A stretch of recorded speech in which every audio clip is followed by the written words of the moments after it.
Saya mau cerita tentang sebuah kisah yang menarik, yaitu cerita tentang ayam. Satu hari ada kisah tentang ayam. Ayam ini sedang mencari makan, dia pergi terlalu jauh dari kawanannya.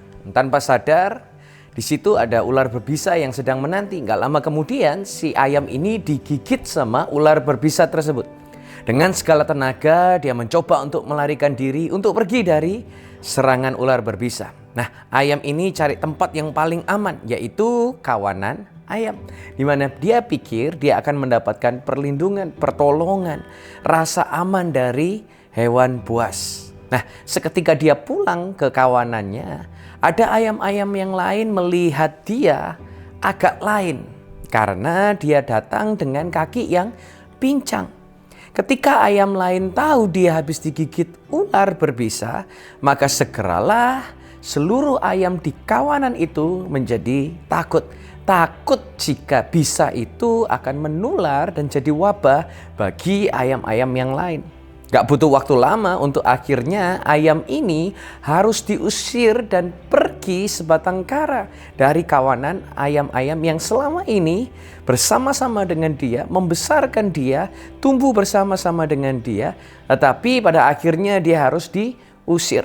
Dengan rasa sakit yang luar biasa, karena ya ini ayam habis digigit ular berbisa, tetapi dia punya sakit yang lebih dahsyat lagi, yaitu apa? Dia pergi meninggalkan kawanan-kawanan yang mencampakkan dirinya sendiri. Gak lama kemudian dia berlindung, mencari jalan, dia pergi ke satu tempat ke tempat lain. Kemudian gak lama ada burung pemangsa yang terbang di sekeliling kawanan ayam itu.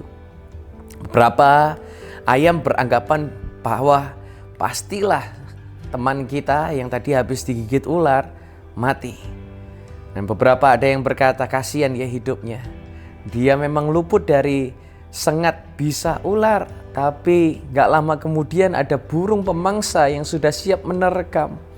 Karena burung pemangsa ini pasti dia gak akan bisa kabur, apalagi dengan kakinya yang pincang. Dia juga pasti gak akan bisa melawan. Dengan muka sedih dan tertunduk, kawanan ayam ini mulai bersembunyi sehingga mereka aman dari burung pemangsa. Suasana sedih menaungi kawanan ayam-ayam itu. Waktu mulai berlalu dan mereka sudah gak ingat lagi akan ayam ini. Mereka sudah move on. Mereka sudah mengerjakan hal-hal yang sebiasanya mereka lakukan. Sampai satu waktu ada seekor tikus datang ke kawanan ayam berkata, temanmu masih hidup. Dia sangat lemah. Kakinya sudah gak bisa digerakkan lagi. Badannya sangat kurus dan gak bisa cari makan sendiri. Dia minta aku untuk datang kepada kalian supaya ada dari kalian yang bisa menolong dia. Karena katanya kalian adalah teman yang bisa menolong dia, bisa membantu dia. Satu-satu kawanan ayam itu saling melihat dan berkata, maaf, aku ada telur yang harus aku erami. Ayam lain berkata, maaf, aku ada tugas yang lain, yaitu untuk mencari makan. Yang lain berkata, maaf, aku sibuk, dan lain sebagai macam alasannya. Si tikus dengan sedih dia kembali. Dan dia harus berkata kepada si ayam apa yang dia dengar dari kawanannya. Waktu telah tiba, si ayam akhirnya meninggal. Dan tikus datang kembali ke kawanan ayam untuk memberitakan kabar duka. Dia berkata, temanmu sudah meninggal seorang diri di sebuah gua tanpa adanya pertolongan.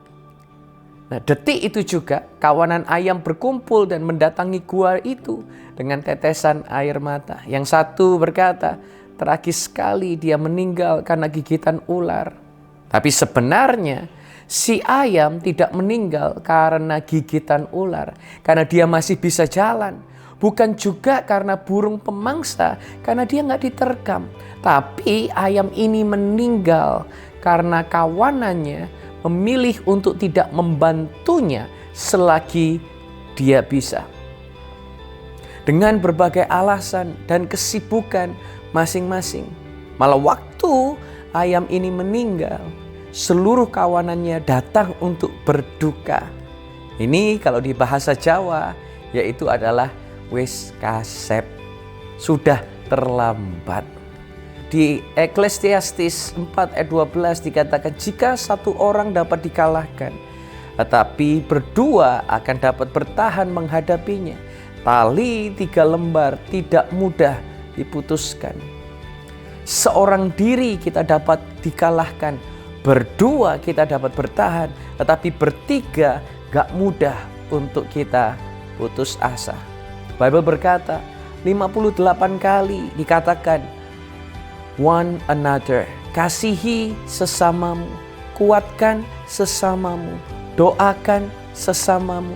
Saya rindu di momen-momen ini semakin banyak anak-anak Tuhan yang mungkin gak tahu apa yang akan terjadi di hari-hari yang akan datang. Yang saya percayai yaitu adalah tali 3 lembar tidak mudah untuk diputuskan. Sehingga Tuhan kirimkan orang-orang yang ada di sekitar kita untuk menjadi kekuatan-kekuatan bagi dalam kehidupan kita. Maka dari itu saya mau mendorong kita semua masih ada kesempatan untuk berharap, untuk diselamatkan. Let's reach out. Let us reach out. Sebelum akhirnya hanya kata terlambat yang kita dapatkan. Yeshua HaMashiach, bless you.